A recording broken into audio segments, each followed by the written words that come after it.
Друзья, доброго времени суток! Я хотел бы вам рассказать несколько историй, которые происходили на этой земле. А у меня за плечами маленькое озеро, искусственный водоем. Здесь работала крупная компания, но у нее отобрали лицензию, она закончилась. Это была малазийско-австралийская компания. Закончили здесь добычу в 1985 году. Я арендовал эту землю, тут было у меня 4 гектара по договору, через юристов, собственниками земли. Со слов собственника земли, который тогда был молодым человеком, он добывал, и здесь добывали именно крупные алмазы. И были добыты два крупных алмаза, один был около 50 каратов, другой был около 40 каратов. В данной местности на самом деле есть 3 слоя, и они подтверждены. Первый слой, он всегда маленький, мелкие алмазы. Мы подошли к 9 метрам, у нас пошел илистый песок, заил. Это был первый слой. И у меня был технолог, геодезист, геолог, которые говорили, что все, мы уже подошли, вот сейчас мы начинаем черпать, потому что работал экскаватор, но нам пришлось остановиться. Для того, чтобы начать добычу на территории Калимантана, ты или твоя семья, или твои друзья должны быть собственником земли. Не должна быть возможность на ней производить сельскохозяйственные насаждения, рис производить. То есть она должна непригодная быть для сельского хозяйства. Это главный приоритет. Это первое. Второе. Лицензия носит уведомительный характер на уровне старосты деревни. Ты подаешь уведомительного характера, что хочешь производить добычу традиционным способом, вот на своей земле и прочее, прочее. Ты собираешь команду друзей обычно. Желательно, чтобы там были не бездельники, а все-таки специалисты. Специалисты стоят подороже. Опять же, это когда ты привлекаешь сторонних, как у меня было в свое время. А когда ты являешься собственником, ты собираешь своих друзей, которые ты вырос и знаешь их очень давно. Значит, вам нужно приобрести оборудование. Каждый двигатель, а их 2 дизельных, старых китайских, старых китайских я имею в виду чугунных, они новые абсолютно, которые мощные, стоят в среднем, 2 двигателя стоят $1000. Но вам нужны еще сопутствующие инструментарий, то есть количество шлангов, какие-то решетки, дерево для изготовления лотков. Да, можно это, наверное, сэкономить, и многие экономят на этом. Но в среднем для того, чтобы открыть шахту, несколько человек должны потратить в районе 2-2,5-3 тысячи долларов. Для них это огромные деньги. Потому что семья из 3-4 человек может прожить на $3 в день по питанию. Что они делают? Я собственник земли, у меня есть земля. Но у меня нету денег, у меня нету инвестиций, у меня нету средств. Я старенький дедушка. Я хотел бы на своей земле произвести попытку добычи. Она не исследована, нету никаких геодезических данных, никаких исследований, и никто там не работал. Но когда-то кто-то что-то, возможно, добывал, и к тебе дедушка когда-то, возможно, рассказывал, что вот в той ямке он добыл вот такой булыжник с конскую голову. Ну, это сказки. Что делает? Приходит бригада, говорит, мы готовы работать на твоей земле, сколько процентов ты забираешь? В среднем хозяин земли получает от 20 до 25 до 30% добытого материала. Бригада получает в среднем 40-35% от добытого материала. Бригада есть у нас с вами, у нас есть собственник земли, который хотел бы и можно на ней производить добычу. У нас нету инвестора. Идут инвесторы искать, находят инвестора, который готов под будущую добычу, под будущий материал дать денег. Покупается оборудование. То есть у нас с вами есть собственник земли, который получает свои проценты. У нас есть инвестор, который получает свои проценты. И у нас бригада. В среднем это 9-10 человек. То есть в бригаде где-то 6-8 человек. собственник земли и инвестор. То есть 9-10 человек. Но вы не забывайте, что каждый день бригада должна использовать топливо и масло. Дизельное топливо в среднем 2 двигателя кушают 20 литров. Если мы умножаем на стоимость топлива, который мы не можем с вами купить на заправке, мы можем купить их только у сторонних продавцов, которые продают вдоль дороги. Она будет дороже, около $1 за 1 литр. Это каждый день. Плюс масло. Плюс нужно бригаде кушать. Пока у вас первый пойдет материал, пока вы дойдете до первого слоя, галька, щебенка, песок, то есть, его видно, что это было дно как когда-то реки, проходит, несколько дней, может быть больше. То есть достаточно тяжелый труд. И я одно могу вам сказать, что себестоимость одного карата добытого материала, потому что можно копаться месяц, она составляет здесь в районе $2000 за 1 карат.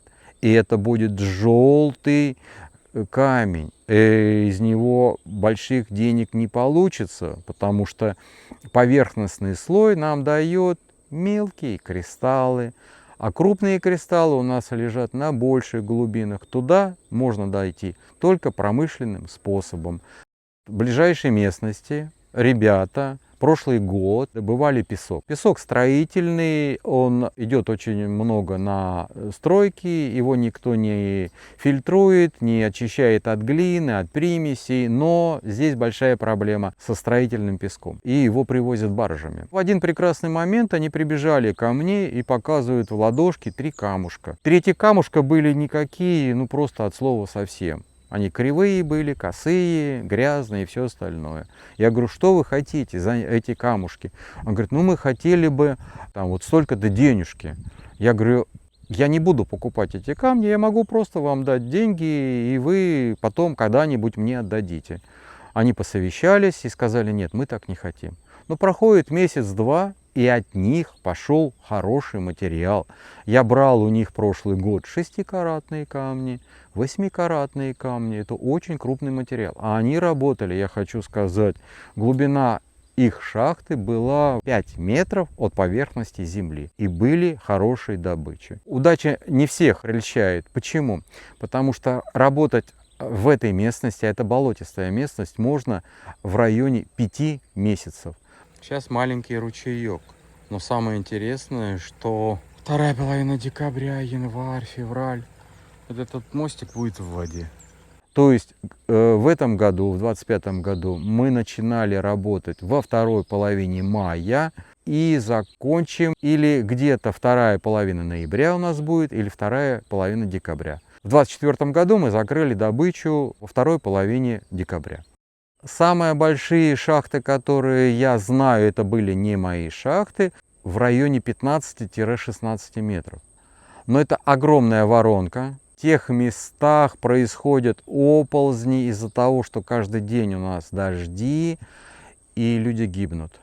Как только начинается гибель людей, сразу полиция останавливает все шахты, и неделю, 2-3 все нормально, никто не работает. Но как все успокаивается, шум прошел по телевидению, по местным сплетням, все нормально, опять начинает работать. Почему? Да потому что семью надо кормить. И работать мужчина не может здесь от слова нигде. Если тебе родители не дали образование, если не нашли тебе денег для того, чтобы ты получил техническое образование, закончил колледж, закончил университет, что ты можешь делать? Зимой шахтеры работают строителями, что-то строят, получают копейки.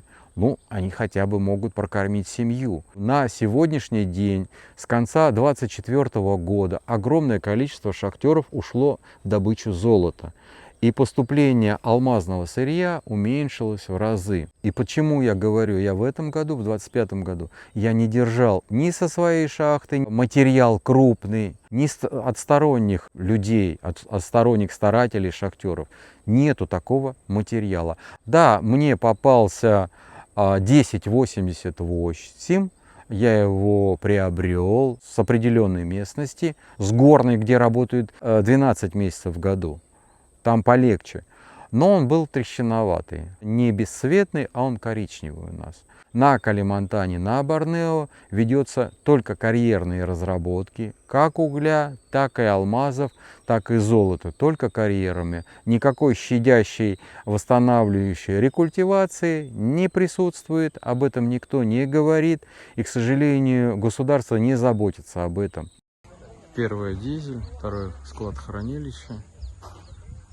Беленькая это моя сортировочная. Мы подходили очень серьезно. У нас были юристы, у нас были договора, у нас были соглашения, у нас был даже экскаватор. И техника, промприбор так называемый, была построена хоть и из железного дерева, но она была построена правильно, не так, как местные строят. Но тогда, когда мы уже начали считать и готовить мешки для алмазов, сортировочный стол и прочее, подготовка была большая проведена, завезли огромное количество дизельного топлива. Сельское хозяйство, Министерство сельского хозяйства остановило добычу из-за того, что на эту территорию пришли носатые обезьяны. Одна из маленьких семей, но она охраняется государством, и нам пришлось свернуть всю добычу.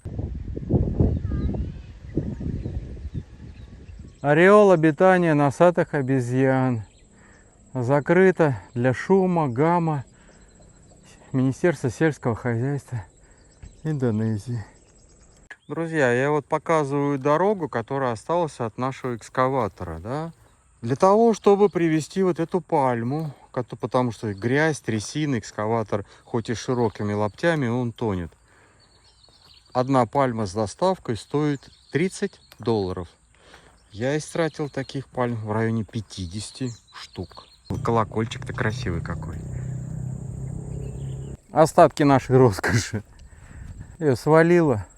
Вертикально, горизонтально лежит, а это нижний самый лоток. Наша добыча. Бывшая. Хорошо живет.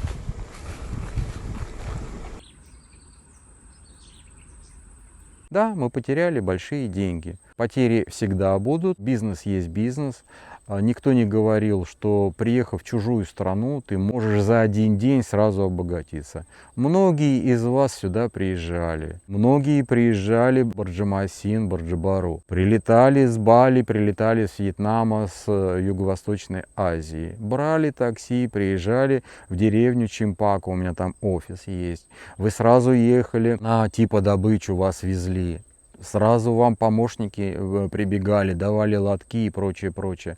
Но я одно могу сказать. На сегодняшний день на той территории выгребли весь первый слой. Денег на второй слой и на третий у них нет. И сейчас они что делают? Они разводят туристов, то есть вас. Почему? Ну, потому что вы наивные и думаете, что можно, не зная, не быть профессионалом в той или иной мере, вы можете приехать, сразу получить огромный алмаз, вам его продадут задешево, вы куда-то приедете, сможете вывести, не попадетесь на таможню. Все это уголовно наказуемое. Потом вы где-то ограните и типа дорого продадите. Так не бывает, друзья. Везде нужно быть профессионалом. Вы же не беретесь быть профессиональным поваром, если вы не заканчивали образование или не получали его где-то в домашних условиях. Нет. Вы обращаетесь к профессиональному повару, вы идете в кафе, вы идете в ресторан и кушаете там. А сюда вы приезжаете и пытаетесь за свои немалые деньги разбогатеть. Не бывает. Консультации у меня бесплатные. Кто-то приезжает издалека, кто-то советуется, ну а кто-то самостоятельно продолжает бирать шишки и деньги тратить из кармана. Я вас предупреждаю, не нужно этого делать. Нужно быть профессионалом в любом деле. Всем удачи и хорошего дня!